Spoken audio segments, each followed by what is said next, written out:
In my response, go ahead, Catholic Primer, if you want to unmute. Do you know what the quantifier shift fallacy is?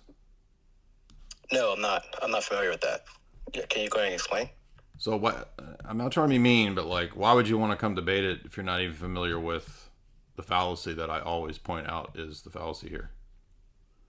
I'm not. Well, I just want to be upfront and say I do like your stuff. I've listened to you, with Islam, with feminism. So I'm not trying to debate or to come at you antagonistically. I just want Okay. to provide you my own perspective, and then you can tell me where you would disagree or agree. Okay. Well, I'll outline what that is first, and then Sure. you can tell me. Let me tell you what that is first, and then you can make whatever arguments you want. So the quantifier shift fallacy is a pretty, it's maybe not that well known because it doesn't come up a lot, but basically the idea is it's a fallacy that has to do with grammar and referent. So for example, if I say that I have one mother, I come from a mother, you have one mother, you came from a mother, everyone I know comes from one mother, therefore we all come from one mother.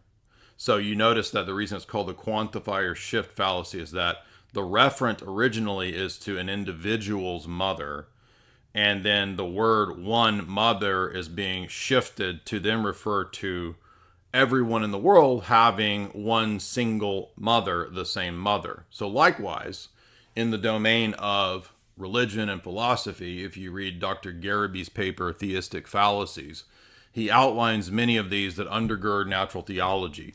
And one of those is the quantifier shift fallacy that you believe in one God, I believe in one God, therefore we believe in the same God.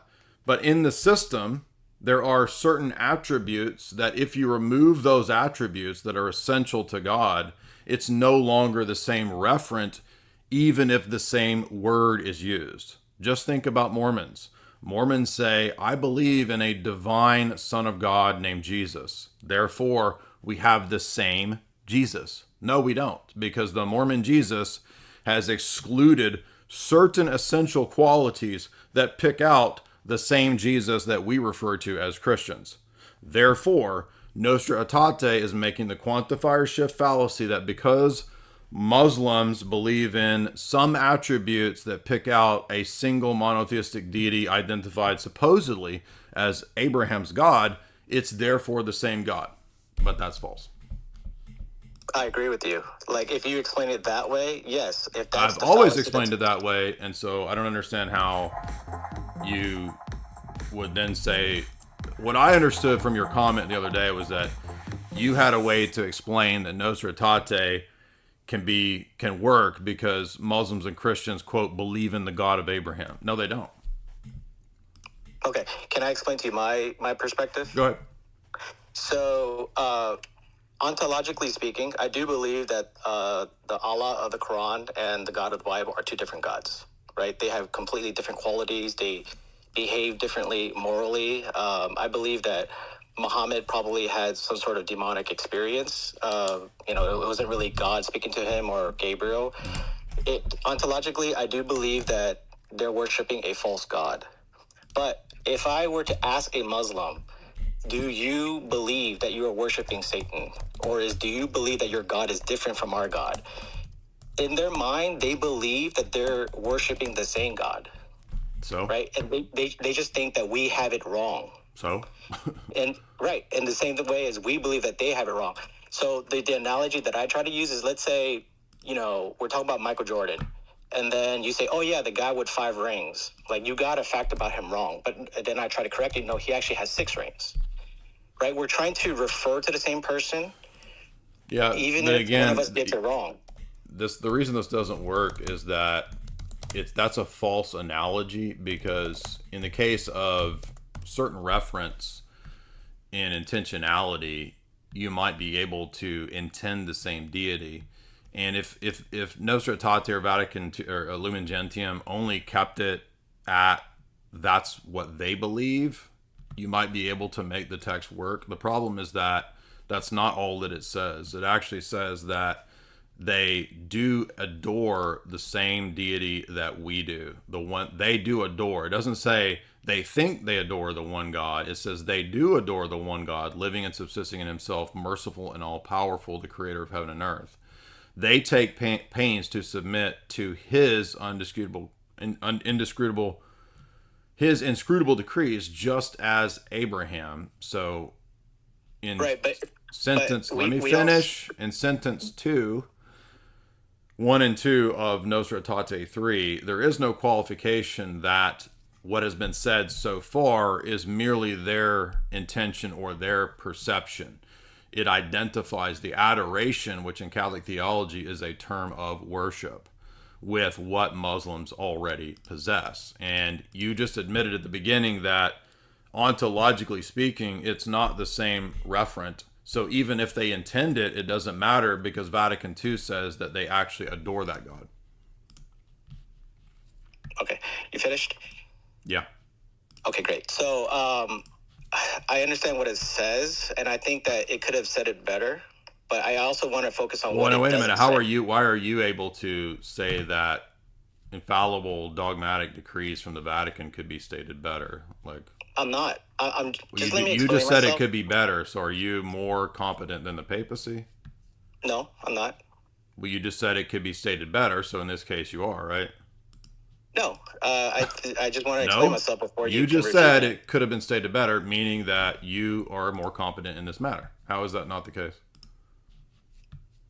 Okay, then can I retract it and then just go into what I want to say then? Yeah, but for the sake of the audience, the paper that I'm referring to that I recommend people read, which deals with all of these terrible arguments, is called Theistic Fallacies by Dr. Gareby, Gereby, right here. So if you do want to go deeper into this argumentation, I'm not meaning to be rude to you, Catholic Primer, but this paper takes on Swinburne and other pretty popular proponents of Thomistic natural theology. Go ahead. Okay, so what that paper says, it doesn't say that they're ontologically the Nostra Aetate. It doesn't say that they're the same God. It just says there are certain attributes that they listed that were similar. Self-sustaining. No. That's not what I read. What it says. It says they adore the one God. Adoration in Catholic. It's not correct. In Catholic theology, adoration is a term of worship. Well, that's correct. They believe that they adore the one God. No, that's not what it says. The qualification that their perception is later on stated to be about the faith of Abraham. It does not say that until later on. It says, just as Abraham, who the faith of Islam takes pleasure in linking itself, submitted to God. The first sentence and the second sentence are about what they get correct. They do adore the one living God, and this is precisely why your papacy prays in the mosques towards Mecca. Okay, I'm trying to express myself, but you're interrupting me at every point. No, because literally the thing you just said is the first thing that I covered. I knew you were going to say, well, that's just from their perspective. It's just saying what they think. That is not true. I just refuted that. The first frickin' thing I said, they adore the one God. The qualification doesn't come until the next sentence later on. But it doesn't say that the one God that they adore is the same as our God. Yes, it does. They adore the one God. You're lying. It doesn't say they're ontologically the same. It doesn't have to, because it says they adore the one God. You're being dishonest. It says that they believe that Jesus is not God either. What does that have to do with this? It's this phrase. It says that Jesus is not God. So what? This is the problem phrase. All that means is that they're contradicting themselves. We know that Muslims don't believe in Jesus as God. So what? What does that have to do with this?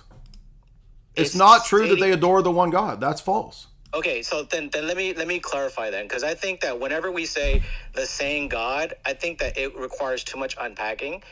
I think it's better asked is, does the Muslim conception of God matches the Christian conception? No, that's everybody knows, and you already said at the beginning that we agree that that's false. That's not the problem. The problem is the statement in the dogmatic document, they adore the one living God. Right, but it also doesn't say everything else that you're trying to conclude. Yeah, what are you talking about? What's the false conclusion? I'm just going by what it says right there. What do you mean it doesn't say all the other stuff I'm saying? Well, I mean, if you go off of Pope Benedict and John Paul II, they don't. All that means is that they contradict. What does that mean? What does that prove? What do you mean all the other stuff? Like what? Like them praying in the mosque towards Mecca? Their actions show what they believe, dude. Get out of here with this bullshit. You guys are such liars, man. I guess this stuff.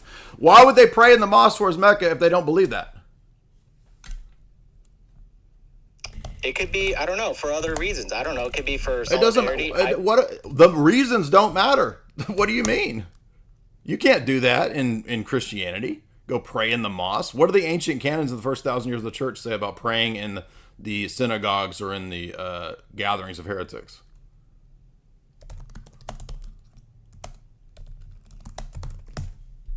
Hello? Yeah, it probably doesn't allow it. Or probably, Correct. It says that argues you're against it. excommunicated if you do that. Okay, but the thing is, like, we don't necessarily endorse every single action or, that the Pope does. It does. Yeah. I'm not trying What to does Catholic explain his moral actions. theology say about actions of apostasy? But I'm not trying to defend that. I'm just saying that. So I'm telling you my perspective, what I believe. Catholic moral theology itself. It doesn't. Who cares what you believe? We want to know what the Roman Catholic Church teaches dogmatically. Right, and it Catholic doesn't teach moral. that they're the Stop. same God ontologically. It doesn't matter because why are you lying? It doesn't matter. No, it doesn't. That has nothing to do with whether this phrase is false. But does it teach that they're the same? It doesn't matter. I know that. See, It does. No, it doesn't matter. Look, do you understand that your argument against something that's not my argument? My argument is that your documents contradict. So when you go to another place where it says, "Well, they admit that Jesus isn't God," that doesn't address my argument that the documents contradict. The phrase that they adore the one God itself is flat out false in Catholic theology in your system. It doesn't work. It's not possible. Why do you think in the Middle Ages the popes would call it an infidel demonic religion and there should be crusades in the Middle East against the Muslims, to now saying they adore the one God living and subsisting in himself? That's a contradiction.